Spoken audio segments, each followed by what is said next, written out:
Mimi hii siasa ni ukweli.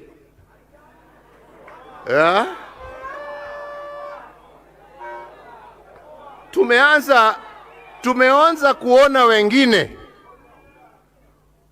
wakianza siasa ya mgawanyiko, na wana haya wakiongea haya, wanaongea haya mbele ya wakubwa wa nchi, na wanasimama na wanaongea mambo ya kuchochea, mambo ya kulete vita, mambo ya kugonganisha Wakenya, na hakuna mtu ambaye anasimama hapo kusema msiongee vile mnaongea.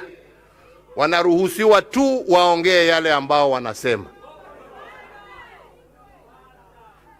Sisi kama taifa, na ni vizuri tuambiane ukweli, kwa sababu tusipoongea ukweli tutarudia makosa ambaye tumefanya nchi hii. Hii sio mara ya kwanza kuona viongozi wakiongea mambo machafu ya kulete vurugu, na ya mwisho tuliyaona mwaka wa 2007. Tusifikiria kwamba hiyo mambo ilianza hapo hapo. Ilianza kwa maneno kama haya ambao watu wanaongea.